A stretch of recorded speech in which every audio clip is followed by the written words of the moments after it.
नमस्कार मित्रों, मैं हूं आपका फिजिक्स बडी और स्वागत करता हूं एटम की इस बेहतरीन सी दुनिया के अंदर फिर से। लास्ट क्लास के अंदर हमने वो सारी चीज़ों को कैलकुलेट करा जो हम इलेक्ट्रॉन के लिए कैलकुलेट कर सकते हैं, जो कि एक न्यूक्लियस के अराउंड रिवॉल्व कर रहा है। आज की क्लास में हम उसी इलेक्ट्रॉन की एनर्जी को कैलकुलेट कर रहे होंगे और देख रहे होंगे line spectrum of hydrogen atom. तो देरी किस बात की, कॉपी पेन निकाल लीजिए और चलिए शुरू करते हैं। तो आज हम बात करेंगे एनर्जी के बारे में कि nth ऑर्बिट के अंदर अगर इलेक्ट्रॉन रिवॉल्व कर रहा है तो उसकी एनर्जी कितनी होगी। और इस चीज़ को स्पेसिफिकली हम हाइड्रोजन एटम के लिए ही करते हैं। n की वैल्यू 1 लेकर ही हम इसको करेंगे। तो सबसे पहले एनर्जी कितनी होगी, कैसे निकालेंगे, उसके बारे में ज़रा समझने की कोशिश करते हैं। तो जो भी अभी तक हमने पढ़ा है वो सारी बातें दिमाग में होनी चाहिए, वरना ये समझने में थोड़ी प्रॉब्लम होगी।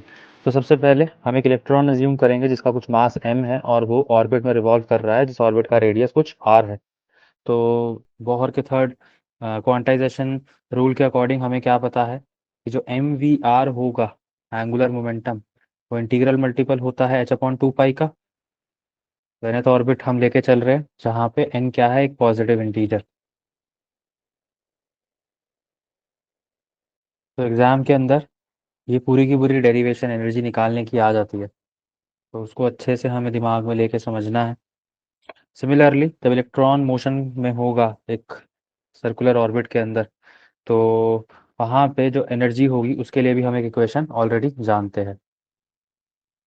सेंट्रीपिटल फोर्स जो होगा वो इलेक्ट्रोस्टैटिक फोर्स को बैलेंस आउट करेगा, और यहाँ से हम कह सकते हैं कि k q1 q2 by r square it is going to be equals to m v square by are.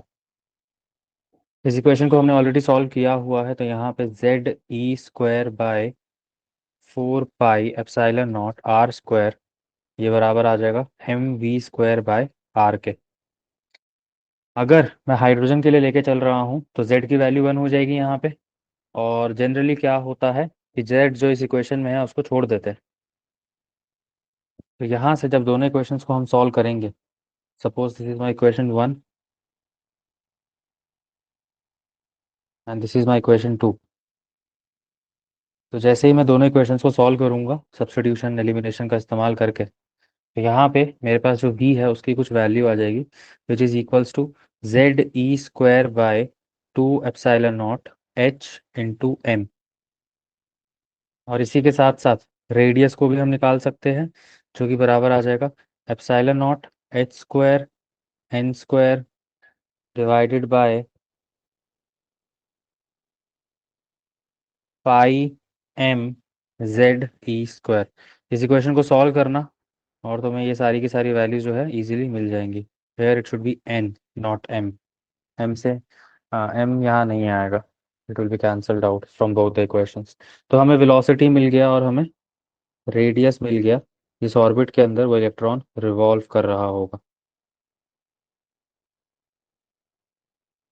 Now what we have to understand here is कि हमने ऑलरेडी अगर z की वैल्यू 1 और n की वैल्यू 1 सब्स्टिट्यूट करी, तो already हमने radius की इक्वेशन निकाल रखी है, और उस रेडियस की इक्वेशन के अंदर जो पूरा का पूरा एक कांस्टेंट होता है, उस कांस्टेंट को हमने समझ रखा है। तो वो कांस्टेंट क्या होता है, epsilon not h square by pi m E square, जो कि बराबर आता है किसके, 0.53 एंगस्ट्रॉम के। कल ही हमने इसको क्लास में देखा था। इसी को हम क्या बोलते हैं, इसी को हम बोलते हैं बोहर्स रेडियस। ये जो बोहर्स रेडियस होता है ये स्मॉलेस्ट सर्कल के लिए होता है जब इलेक्ट्रॉन रिवॉल्व कर रहा होगा। तो इसी का इस्तेमाल करके हम और भी चीज़ों के बारे में बात करते हैं। तो हमें समझ आ गया कि भाई इलेक्ट्रॉन के पास वेलोसिटी होगी, वो जिस रेडियस में रिवॉल्व कर रहा होगा वो एन स्क्वायर के डायरेक्टली प्रोपोर्शनल होगा। और अगर हाइड्रोजन के लिए बात कर रहे हैं तो एच की वैल्यू 1, जेड की वैल्यू 1 डाल देंगे और एन की वैल्यू भी 1 अगर हमने डाल दी तो आर की जो वैल्यू है वो 0.53 एंगस्ट्रॉम निकल कर आती है। तो this is specifically for when Z is equals to 1 as well as n is equals to 1। लेकिन हमें तो एनर्जी की बात करनी है, तो एनर्जी की बात करने के लिए हम क्या कर सकते हैं, यहाँ पे हमें पता है अगर कोई भी इलेक्ट्रॉन रिवॉल्व कर रहा होगा तो उसके पास काइनेटिक एनर्जी तो होगी ही होगी। तो यहाँ पे हम सिंपल सा सबसे पहले काइनेटिक एनर्जी निकालेंगे उस इलेक्ट्रॉन की जो उस ऑर्बिट में रिवॉल्व कर रहा है। So kinetic energy of electron, इसको हम कैसे लिख सकते हैं, हमें पता है kinetic energy half m v square के बराबर होता है। So will simply write half m v square. Velocity की इक्वेशन जो हमने यहाँ पे निकाली थी, इस इक्वेशन को हम डायरेक्टली यहाँ पे सब्सटीट्यूट कर देंगे।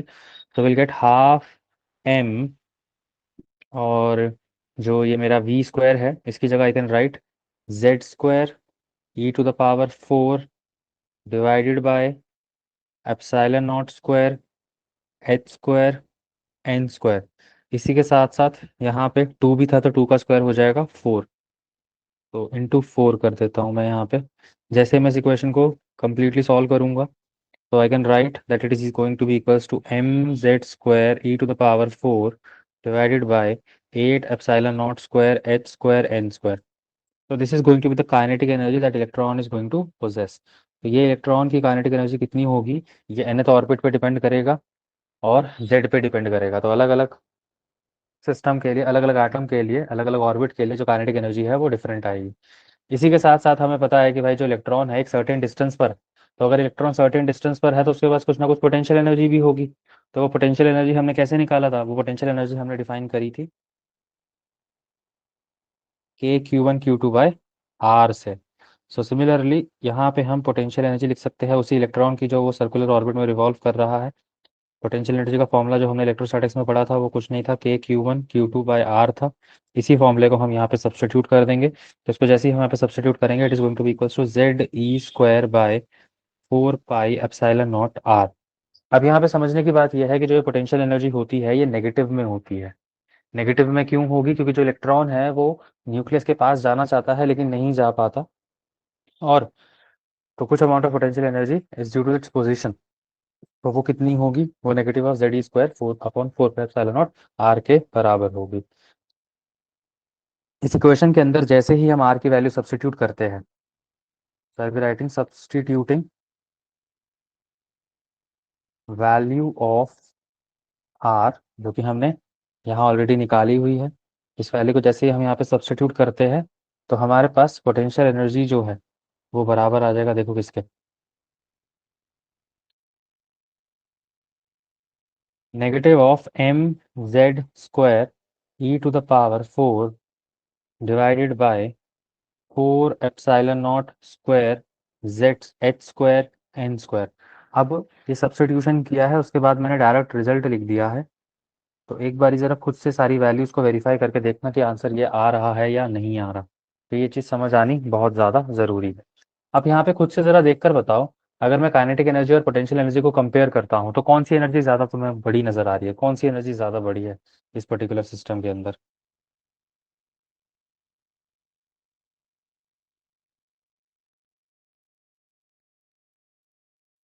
ध्यान से देखो और बताओ पोटेंशियल एनर्जी। कैसे।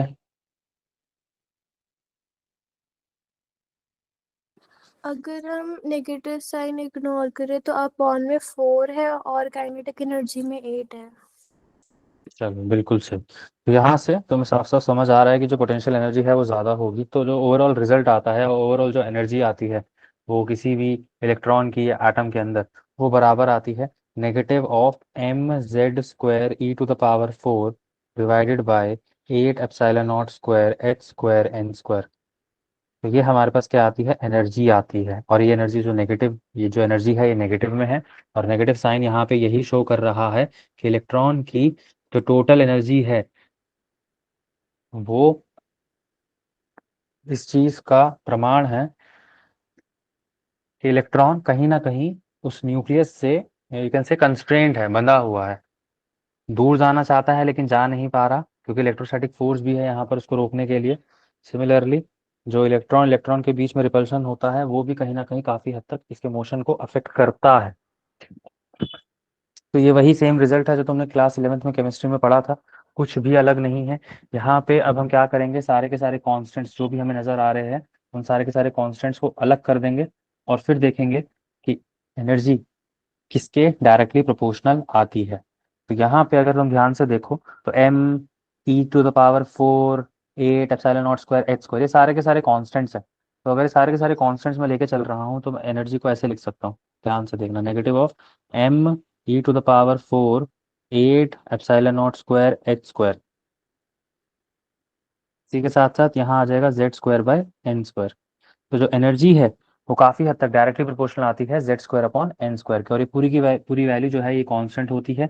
अगर इस पूरी कांस्टेंट वैल्यू को मैं यहाँ पे लिखूँ तो ये नेगेटिव ऑफ 13.6 इलेक्ट्रॉन वोल्ट्स के बराबर आता है, इंटू में Z square by n square. तो ये कुछ चीज़ें हैं एनर्जी से एसोसिएटेड जो हमें याद रखनी है, और एनर्जी की ये इक्वेशन आएगी। अगर किसी भी एटम के लिए पूछा जा रहा है कि बताओ इलेक्ट्रॉन की एनर्जी कितनी होगी हाइड्रोजन एटम के अलावा क्लोरीन एटम के लिए, एन की वैल्यू, या फिर तुम्हें बोल दिया जाए कि ऑर्बिट जो है वो फोर्थ है, तो तुम इजीली इस रिलेशन का इस्तेमाल करके इलेक्ट्रॉन वोल्ट्स के अंदर एनर्जी को कैलकुलेट कर सकते हो। लेकिन हमें मेजरली किसके लिए पढ़ना है? हमें मेजरली पढ़ना है हाइड्रोजन के लिए। यहाँ पे हम लिख सकते हैं फॉर हाइड्रोजन एटम जो Z होगा वो बराबर होगा 1 के, और N जो होगा, अगर मैं 1 लेके चलता हूँ तो उस केस में जो एनर्जी निकल कर आएगी उसको मैं E1 कह सकता हूँ, और ये जो E1 है ये सिंपली बराबर आ जाएगा मेरा किसके, सबकी वैल्यूज मैंने 1 कर दी तो -13.6 electron volts. This will be the energy of electron revolving in the very first orbit near to the nucleus which is suppose to be negative of 13.6 electron volts. याद रखनी है ये बात। वहीं पे for n is equals to 2, अगर N की value 2 डाल दें हम तो E2 किसके बराबर आ जाएगा? E2 बराबर आ जाएगा -13.6, जेड स्क्वायर की जगह हम 1 लिख देंगे और एन की जगह हम 2 लिख देंगे। तो जैसे ही मैं इसको सॉल्व करूंगा तो -13.6/4 आ जाएगा ये। तो E2 की वैल्यू कितनी आ जाएगी हमारे पास यहाँ से? Negative of 3.4 electron volts. याद रखना यहाँ पे हम एनर्जी जो है इलेक्ट्रॉन वोल्ट्स में निकालते हैं, वरना वो 10⁻⁻19 उसको इंक्लूड करना पड़ेगा, तो इस चीज़ को अवॉइड करने के लिए हम डायरेक्टली ऐसे लिख देते हैं। सिमिलरली अगर एन की वैल्यू 3 हो जाए तो E3 की वैल्यू कितनी आ जाएगी मेरे पास? Negative of 13.6 into 1/9। तो यहाँ से E3 जो है हमारे पास आ जाएगा नेगेटिव ऑफ 1.5 इलेक्ट्रॉन वोल्ट्स। तो कुछ इसी तरीके से हम हर ऑर्बिट के लिए और हर एटम के लिए जो एनर्जी है वो कैलकुलेट कर सकते हैं।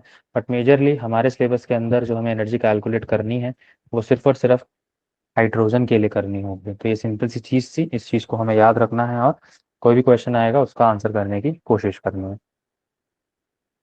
इसी के बाद अगर मैं आगे बढ़ूँ तो ये एक छोटा सा फॉर्मूला चार्ट है, फॉर्मूला शीट है, जो कि अब तक हमने जो भी पढ़ा है उसको रिप्रेजेंट कर रहा है।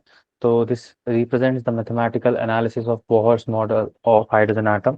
हमने वेलोसिटी निकाली, वो किसके प्रोपोर्शनल है हमने उसको देख लिया। हमने रेडियस निकाला, वो किसके प्रोपोर्शनल है हमने उसको देख लिया।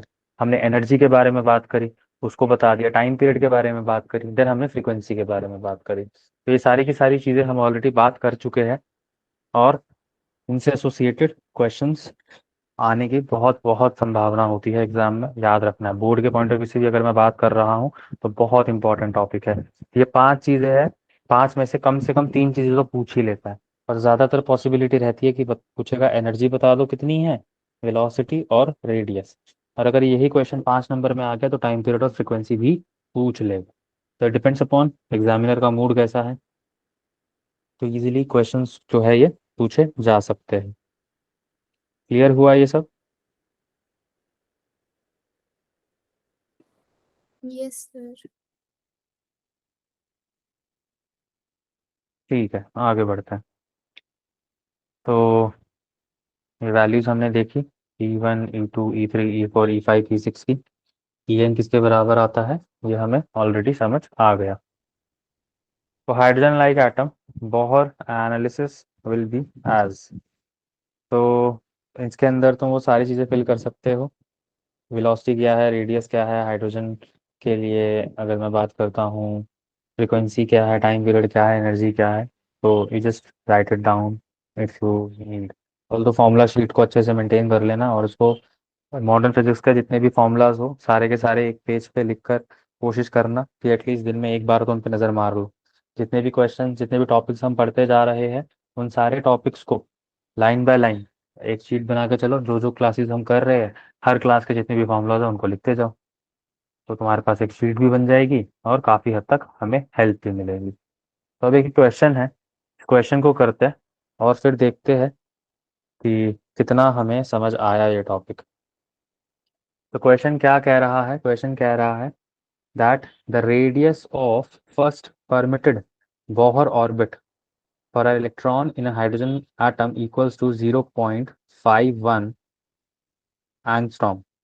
तो हमें रेडियस दिया हुआ है और वो एंगस्ट्रॉम के अंदर है, हमें ये बात भी समझ आ रही है। हमसे पूछा गया है कि अगर इस हाइड्रोजन एटम के अंदर इलेक्ट्रॉन को रिप्लेस करके कोई एक अननोन पार्टिकल लगा दे, वो अननोन पार्टिकल क्या दिया हुआ है यहाँ पे, नियॉन दिया हुआ है। तो ये मत सोचो कि ये क्या दिया हुआ है क्या नहीं दिया हुआ, जस्ट कंसीडर कि कोई पार्टिकल दिया हुआ है, उसका मास और उसका एनर्जी या चार्ज और एनर्जी जो है ना वो हमें गिवन है। तो हमसे पूछा गया था first Bohr radius and ground state energy will be, radius कितना होगा और ग्राउंड स्टेट एनर्जी कितना होगा ये बता दो। तो कैसे करेंगे इस चीज़ को, जो भी हमने अभी तक पढ़ा है उसी सेम चीज़ को अप्लाई करेंगे, वही कंसेप्ट को हम अप्लाई करेंगे। तो फर्स्ट परमिटेड बोहर ऑर्बिट का जो रेडियस है वो हमें दिया हुआ है। तो मैं कह सकता हूँ कि मुझे आर नॉट की जो वैल्यू है वो गिवन है 0.51 एंगस्ट्रॉम। तो इस केस में आर नॉट की वैल्यू अलग आ रही है क्योंकि ये कोई डिफरेंट पार्टिकल है, इसको हमें समझना है। तो अगर मुझे बोहर रेडियस को कैलकुलेट करना होगा तो कैसे कैलकुलेट किया जाएगा बोहर रेडियस। जो तुमने रिलेशन पढ़ा था उस रिलेशन को तुम डायरेक्टली यहाँ पे अप्लाई कर सकते हो, कोई भी प्रॉब्लम नहीं है उसके अंदर। ठीक है। तो हमें पता था कि जो रेडियस है वो बराबर आता है epsilon not h square N square by pi m Z e square, कुछ ऐसा। तो चार्ज तो इलेक्ट्रॉन के जैसा ही दिया हुआ है सेम, लेकिन जो मास है वो 207 टाइम्स दिया हुआ है इलेक्ट्रॉन के मास। तो क्या मैं कह सकता हूँ कि जो आर होगा उसके अंदर ये सब कुछ कांस्टेंट है, जो है उसको अलग ले लेता हूँ, पाई एम ई स्क्वायर। तो ये एन स्क्वायर बाय जेड के डायरेक्टली प्रोपोर्शनल है, हमें ये भी पता है। अब यहाँ पे एम की जगह ना हम एम नहीं लिखेंगे, हम इस पूरे की वैल्यू हमें एक तरीके से क्वेश्चन में दी हुई है which is suppose to be 0.51 angstrom. तो इसको थोड़ा सा अगर मैं चेंज करने की कोशिश करूँ तो हमें क्या बताया यहाँ पे कि जब भी कोई मास पार्टिकल ऑर्बिट कर रहा होता है न्यूक्लियस के अराउंड, तो जो उसका मास है ना, न्यूक्लियस का मास, वो कंपैरिजन टू उस इलेक्ट्रॉन के मास के बहुत ज़्यादा होता है। तो जो यहाँ पे हमें दिया हुआ है कि इस म्यूऑन पार्टिकल का जो मास है वो 207 मास ऑफ इलेक्ट्रॉन दिया हुआ है, तो इसका भी कहीं ना कहीं हमें यूज करना है यहाँ पे। तो कैसे कर सकते हैं ज़रा सोचो। रेडियस का जो रिलेशन हमने पढ़ा है उसको तो हम अप्लाई करेंगे ही करेंगे, लेकिन उसके अलावा और क्या चीज़ है जिसको हम यहाँ पे सब्स्टिट्यूट करके वेरीफाई कर सकते हैं। एम आर नॉट हमें दिया हुआ है 0.51 एंगस्ट्रॉम, ये फर्स्ट ऑर्बिट का है जब एन की वैल्यू 1 हो। तो इसका इस्तेमाल करके तुम और भी कुछ कुछ चीज़ें हैं जिनको कैलकुलेट कर सकते हो, ज़रा ध्यान से देखना। तो ये आर की वैल्यू 0.51 एंगस्ट्रॉम दी हुई है, इसको 10⁻⁻10 लिख देता हूँ। ठीक है। ये सब की वैल्यूज हमें ऑलरेडी पता है, कितनी पढ़ी थी हमने इन सब की वैल्यूज,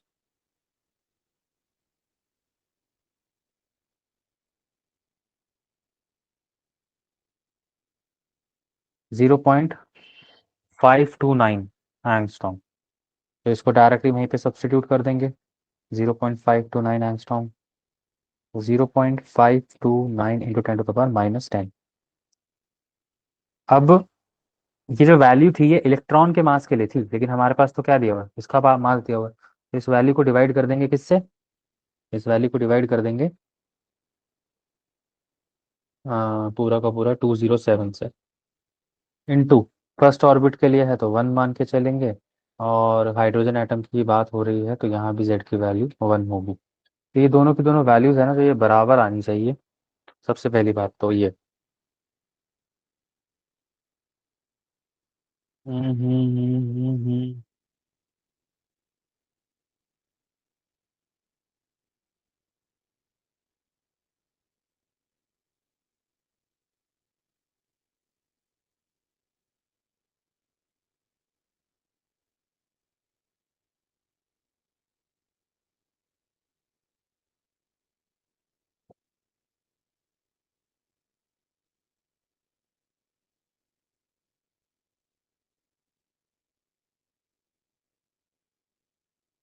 इतना ज़्यादा कैलकुलेशन वैसे होता नहीं है, एक बार ज़रा दोबारा से देखते हैं इस चीज़ को।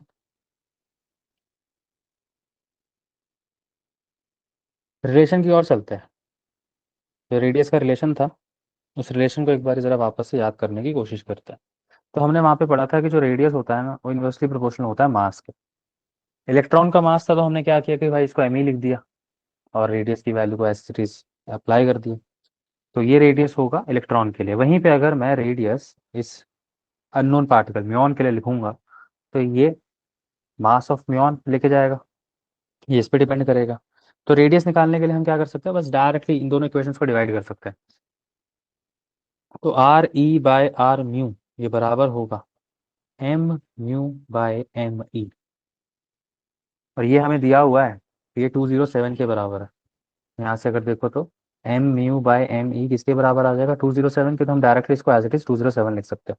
वहीं पे अगर मैं आर म्यू लिखूंगा तो ये बराबर आ जाएगा आर ई बाय 207।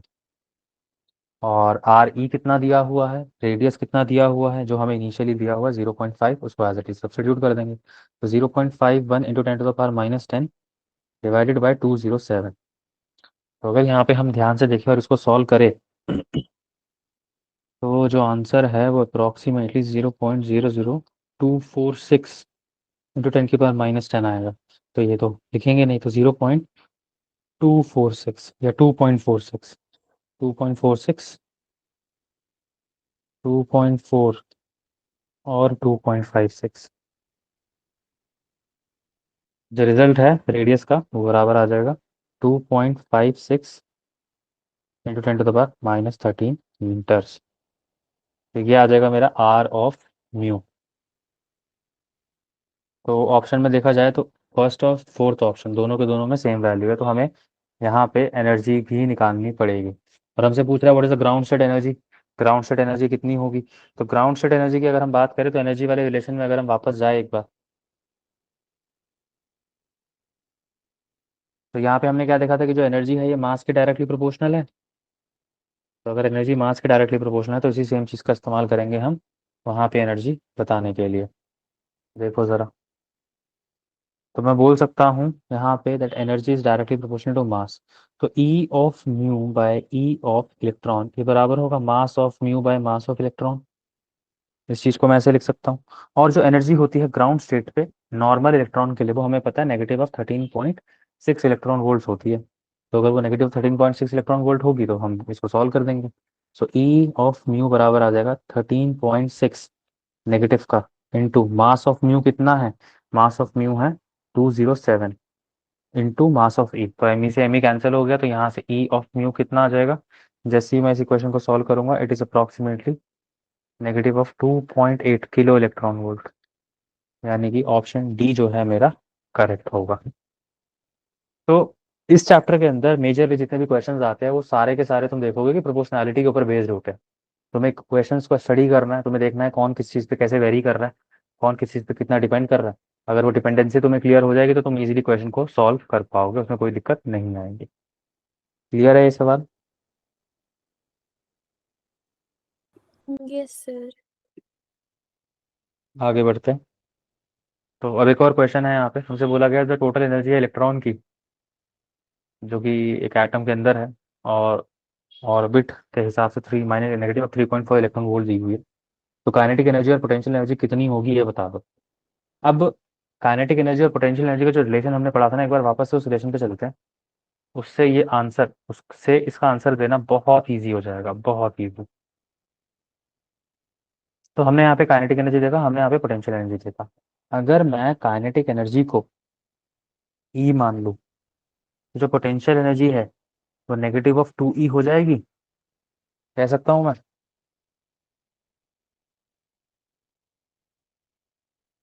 मतलब पोटेंशियल एनर्जी जो है वो डबल है उसके। तो अगर पोटेंशियल एनर्जी डबल है यहाँ पे, तो अगर मैं इस क्वेश्चन को वापस से देखूँ तो टोटल एनर्जी दी हुई है -3.4।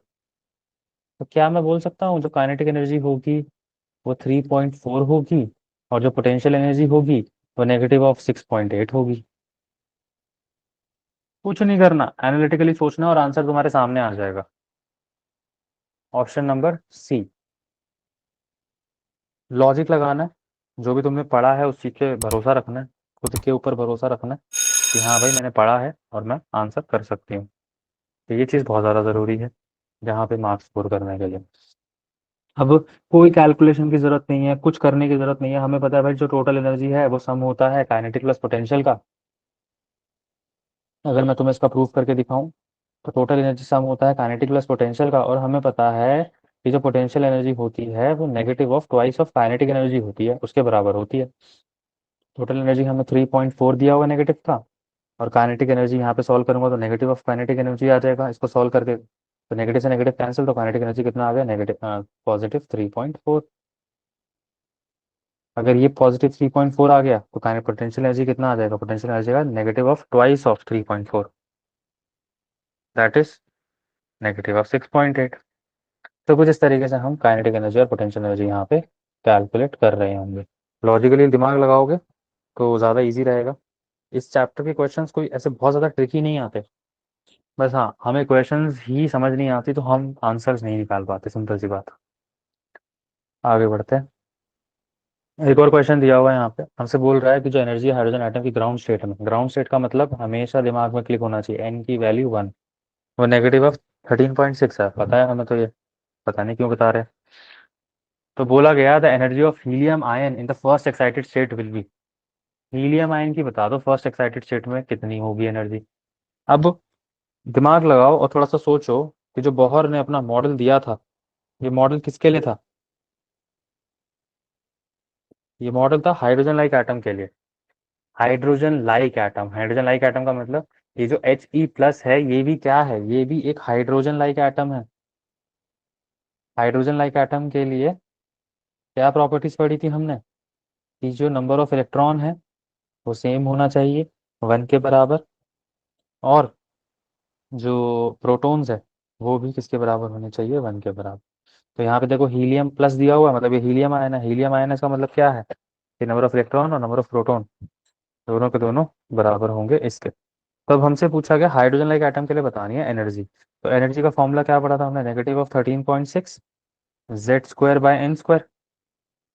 फर्स्ट एक्साइटेड स्टेट बोल रहा है मतलब n1 के लिए पूछ रहा है, और z की वैल्यू इस केस में क्या हो जाएगी, z की वैल्यू इस केस में हो जाएगी 2, क्योंकि हीलियम है। तो ग्राउंड स्टेट में तो वैल्यू हमें दी हुई है, लेकिन एक्साइटेड स्टेट में, सेकंड एक्साइटेड स्टेट में हम क्या करेंगे, इसको सब्स्टिट्यूट कर देंगे। देखो समझो इसको, ग्राउंड स्टेट जो होता है वो होता है n=1। अब ग्राउंड स्टेट से एक्साइटेड स्टेट में वो जा रहा है, एक्साइटेड स्टेट में जा रहा है और हमें दिया हुआ ये है फर्स्ट एक्साइटेड स्टेट।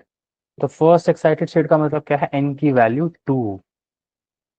ये समझना है, ये बहुत ज्यादा जरूरी है। अगर सेकंड एक्साइटेड स्टेट बोलता तो n की वैल्यू 3 हो जाती, क्योंकि एक्साइट कहाँ से करेगा, एक्साइट तो 1 से ही करेगा ना, तो 1 तो रहेगा ही रहेगा हमेशा, लेकिन एक्साइटेड स्टेट अगर 1 बोल रहा है तो n की वैल्यू 2 होगी, एक्साइटेड स्टेट अगर 5 बोल रहा है तो n की वैल्यू 6 होगी। ये सिंपल सी बात है जो हमें यहाँ पे याद रखते हैं। अब देखो जरा सिंपल सा, z की वैल्यू और n की वैल्यू यहाँ सब्स्टिट्यूट कर देते हैं, एनर्जी निकल जाएगी। तो नेगेटिव ऑफ 13.6 इंटू जेड की वैल्यू क्या है 2, एन की वैल्यू क्या है 2, तो ये सब कैंसिल आउट हो जाएगा और जो एनर्जी है वो नेगेटिव ऑफ 13.6 इलेक्ट्रॉन वोल्ट ही हमारे पास आ जाएगी। लेकिन लॉजिक क्लियर होना जरूरी है, यहाँ पे हम कब क्या क्यों कर रहे हैं, अगर ये समझ आएगा तभी तुम इसको और अच्छे से एक्सप्लेन कर पाओगे। क्लियर है ये सब।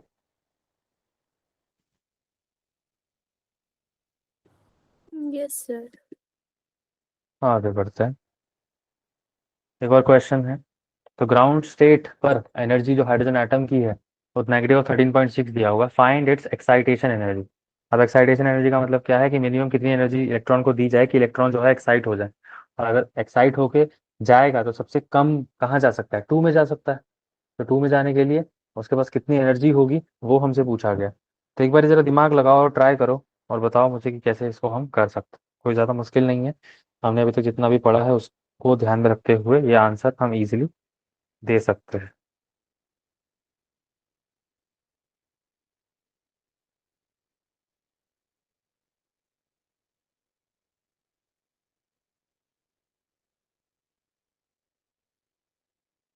ग्राउंड स्टेट का मतलब है n=1 पे एनर्जी दी हुई है नेगेटिव ऑफ 13.6 इलेक्ट्रॉन वोल्ट, तो ये E1 दिया है।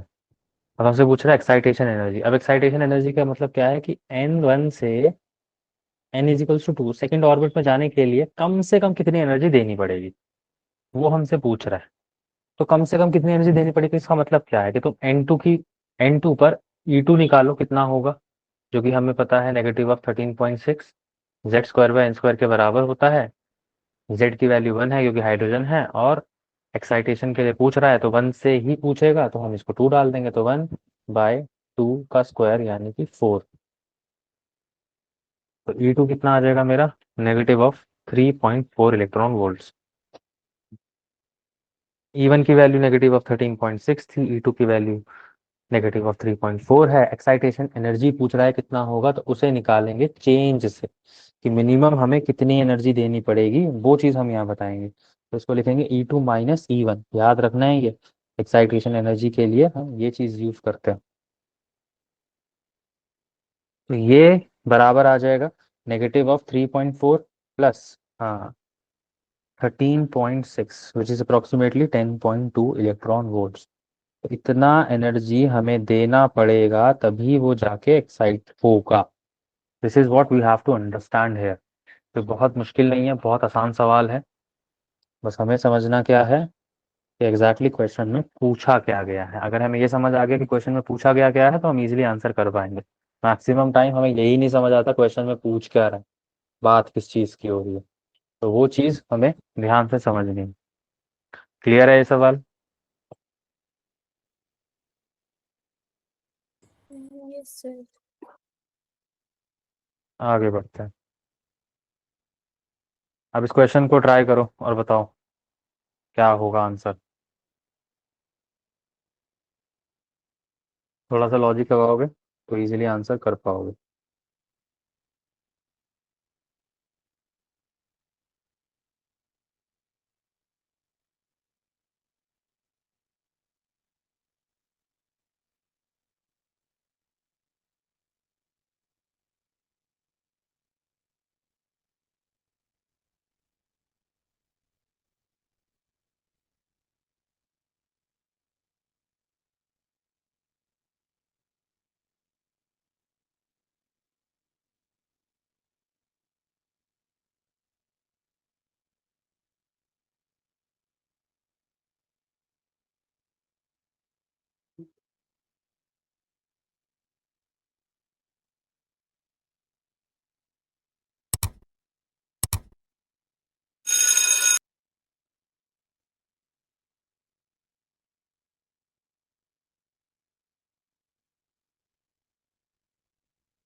6.8 इलेक्ट्रॉन वोल्ट्स।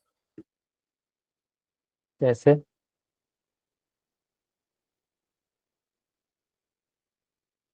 ½ mv² यूज करके। ½ mv² क्यों यूज करेंगे?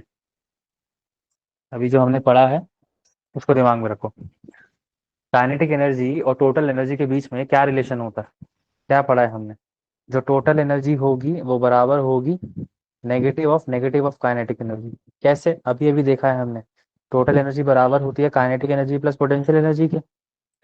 काइनेटिक एनर्जी को मैं के ही लिख सकता हूँ। पोटेंशियल एनर्जी क्या होती है? पोटेंशियल एनर्जी बराबर होती है -2 के।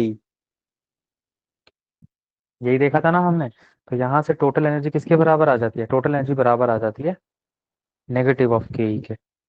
लेकिन हमें काइनेटिक एनर्जी बतानी है, तो काइनेटिक एनर्जी बराबर किसके आएगी? Negative of total energy. तो टोटल एनर्जी हमें दिया हुआ है, और टोटल एनर्जी जो है वो नेगेटिव में होगी। तो काइनेटिक एनर्जी किसके बराबर आ जाएगी? Positive of this, that's it, कुछ नहीं करना और। 13.6 इलेक्ट्रॉन वोल्ट्स। अच्छा, फर्स्ट एक्साइटेड स्टेट में पूछ रहा है, तो अगर ग्राउंड स्टेट में काइनेटिक एनर्जी पूछता तो 13.6 आंसर होता फॉर ग्राउंड स्टेट। लेकिन हमसे पूछ रहा है फर्स्ट एक्साइटेड स्टेट में। फर्स्ट एक्साइटेड स्टेट का मतलब क्या है? ई टू पूछ रहा है हमसे। तो हमें पता है भाई ई टू कितना होता है। ई टू होता है 13.6 नेगेटिव का Z square by n square. तो ये एन की वैल्यू 4 आ जाएगी यहाँ पे, क्योंकि हम सेकंड फर्स्ट एक्साइटेड स्टेट की बात कर रहे हैं। तो ये आ जाएगा मेरा 3.4 इलेक्ट्रॉन वोल्ट। ये क्या आएगा? ये टोटल एनर्जी आएगा। काइनेटिक एनर्जी किसके बराबर आ जाएगा? Negative of it. Negative of it का मतलब ये हो जाएगा पॉजिटिव ऑफ 3.4 इलेक्ट्रॉन वोल्ट। तो सेकेंड फर्स्ट एक्साइटेड स्टेट के लिए काइनेटिक एनर्जी इसके बराबर आएगी 3.4 के लिए। लेकिन फर्स्ट ग्राउंड स्टेट के लिए पूछता तो 13.6 ही रहता आंसर। तो बहुत बेसिक सा डिफरेंस है, यहाँ पे कुछ नहीं है। तुम्हें काइनेटिक एनर्जी और पोटेंशियल एनर्जी के बीच में जो रिलेशंस है वो समझ आने चाहिए, वो क्लियर होने चाहिए। अगर वो क्लियर है तो तुम इजली आंसर कर पाओगे। आया समझ में? हम्म। ये वाला टॉपिक हर हाल में आज ही पढ़ लेना, क्योंकि रिलेशन बहुत सारे हैं। अगर मैं मेजरली बात करूँ तो 6-7 फॉर्मूलाज है यहाँ पे, तो तुम्हें देखने पड़ेंगे। ऑल्दो काफ़ी सारे क्वेश्चंस में हम फॉर्मूलाज यूज़ नहीं कर रहे होंगे, हम सिर्फ प्रोपोर्शनैलिटी का ध्यान रख के आंसर निकाल रहे होंगे। तो फॉर्मूला याद करने से ज़्यादा बेहतर मैं तुम्हें ये सजेस्ट करूंगा कि तुम डेरिवेशन कैसे कर रहे हैं वो समझ लो, उसको एक दो बारी खुद से कर लो। तुम्हें इस टॉपिक में कभी कोई दिक्कत नहीं आएगी, और एग्जाम में तुम खुद बहुत कॉन्फिडेंट फील करोगे इन टॉपिक्स को लेकर। आगे बढ़ते हैं। चलिए, इसके बारे में बताइए। बहुत सिंपल है, अभी अभी हमने पढ़ा।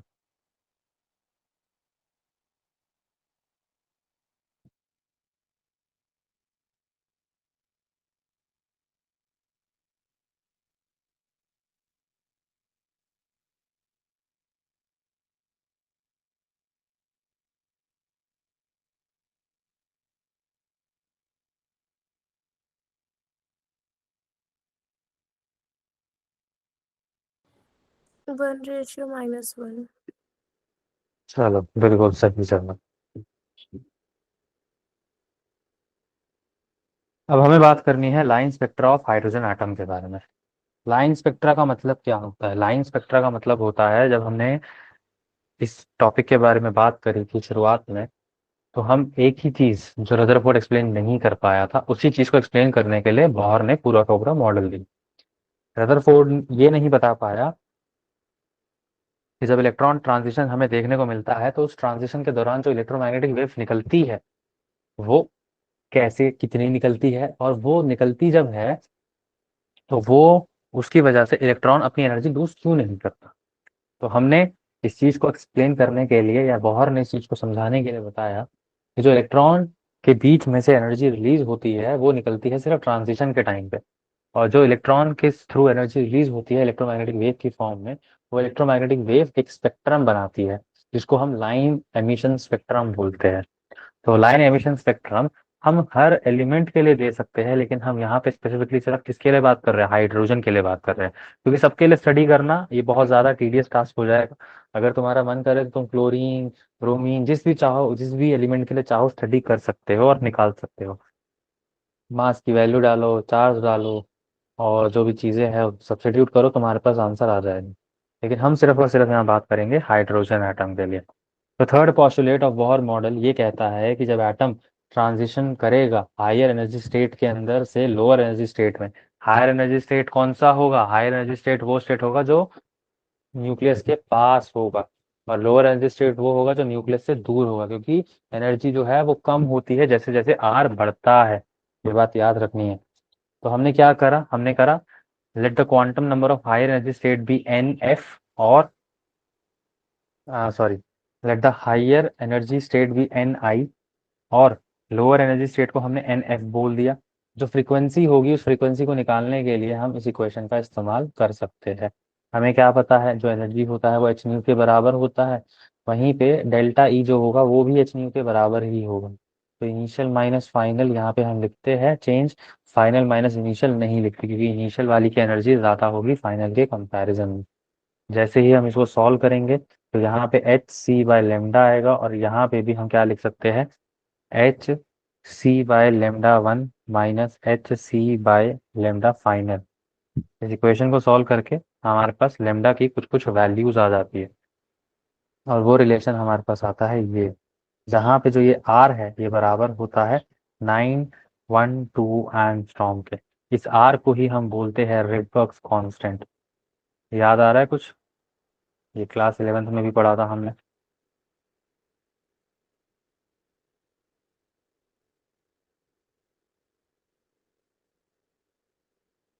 तो वैल्यूज कैसे सब्स्टिट्यूट करनी है, बस उन्हीं चीज़ों पे ध्यान देना है। ये डेरिवेशन है छोटी सी, इसको एक बार ज़रा देख लेना। जो लेमडा है उसकी वैल्यू को देख लेना, लेमडा निकल जाएगा तो फ्रीक्वेंसी भी हम इजीली निकाल ही लेंगे, उसमें भी कोई इशू नहीं आएगा। तो यहाँ पे हम जब इलेक्ट्रोमैग्नेटिक जो स्पेक्ट्रम देखते हैं, लाइन स्पेक्ट्रम हाइड्रोजन एटम के लिए, तो हम अलग अलग ट्रांजिशन के लिए अलग अलग एनर्जी को देखते हैं। अगर इलेक्ट्रॉन का ट्रांजिशन फर्स्ट ऑर्बिट में हो रहा होगा तो जो स्पेक्ट्रम मिलेगा उसको हमने बोला लाइमन सीरीज। सेकंड में हो रहा होगा तो बाल्मर सीरीज, थर्ड में हो रहा होगा तो पास्टन सीरीज, फोर्थ में होगा तो ब्रैकेट, फिफ्थ में होगा तो पी फंड। तो ये जो ट्रांजिशन है ये इन्फिनिटी से लेकर in given number of series में होना चाहिए। तो हर सीरीज के लिए लेमडा निकाला जा सकता है, हर सीरीज के लिए फ्रीक्वेंसी निकाली जा सकती है, जो हमने पीछे पढ़ा उसी का इस्तेमाल करके।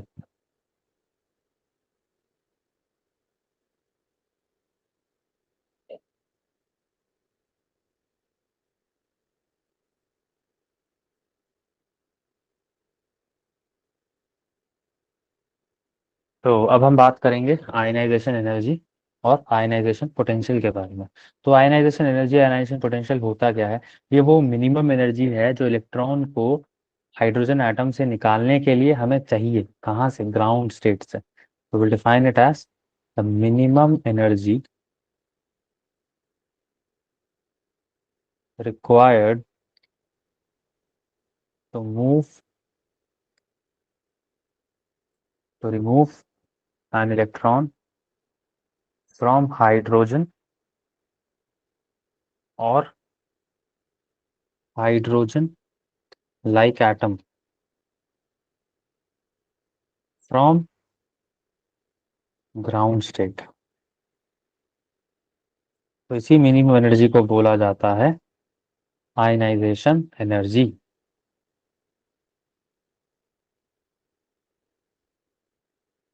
तो ये आयनाइजेशन एनर्जी जो है ये सिंपल सा बराबर होगा ई फाइनल माइनस ई इनिशियल के। अब ई फाइनल जनरली हम लेके चलते हैं इन्फिनिटी के केस, और ई इनिशियल जो होता है वो 1 के बराबर होता है। तो यहाँ से आयनाइजेशन एनर्जी जो आती है वो बराबर आती है negative of energy at ground state. इसी चीज को हम एक और टर्म से जानते हैं जिसे हम बोलते हैं बाइंडिंग एनर्जी ऑफ इलेक्ट्रॉन। तो जो बाइंडिंग एनर्जी है इलेक्ट्रॉन की वही बराबर होती है उसकी आयनाइजेशन एनर्जी के बराबर। तो ये कुछ छोटी छोटी बातें हैं जो हमें यहाँ पे याद रखनी है और समझनी है। क्लियर है?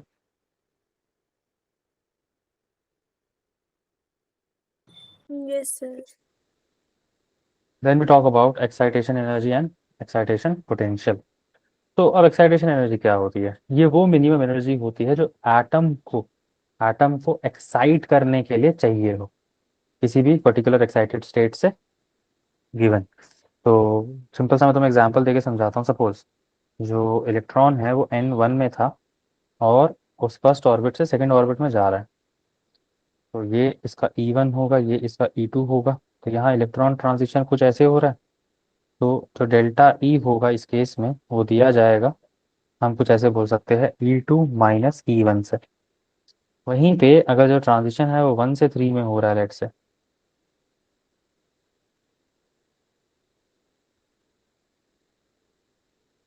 यहाँ पर जो एनर्जी है वो दी जाएगी अगेन डेल्टा ई से। इसको मैं E1 कह सकता हूँ, इसको मैं E3 कह सकता हूँ। तो जो डेल्टा ई होगा इस केस में वो बराबर होगा E3 माइनस E1 के। तो यही हमारी एक्साइटेशन एनर्जी होती है। तो एनर्जी जो है यहाँ पे ये पॉजिटिव आएगी तभी इलेक्ट्रॉन जो है वो ये रिप्रेजेंट कर रहा होगा कि उसने कुछ एनर्जी गेन करी है। क्योंकि उस पॉइंट से उसको बाहर निकालना इज नॉट इजी, तो एनर्जी गेन करनी पड़ेगी इलेक्ट्रॉन को तभी वो बाहर निकल पाएगा। तो हम यहाँ पे इसको डिफाइन करते हैं दैट द मिनिमम एनर्जी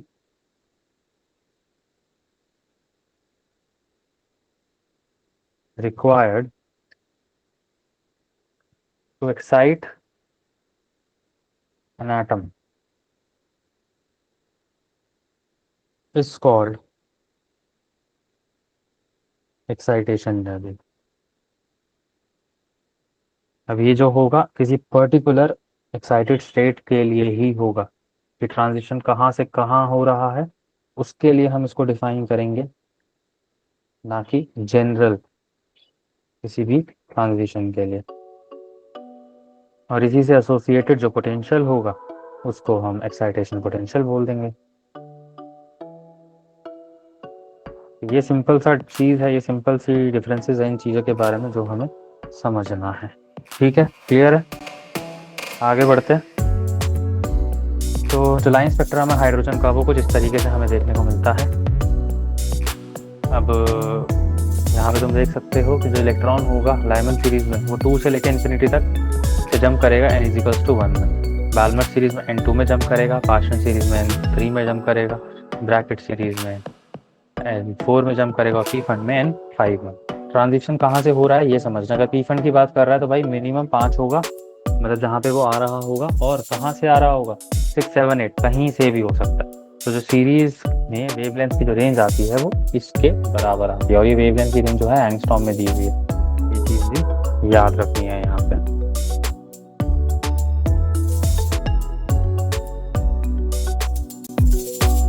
ठीक है, let's keep it till here only, although there are few more things also that are needed to be studied, और हम उसको मोस्ट प्रोबेबली नेक्स्ट क्लास में ख़त्म कर देंगे।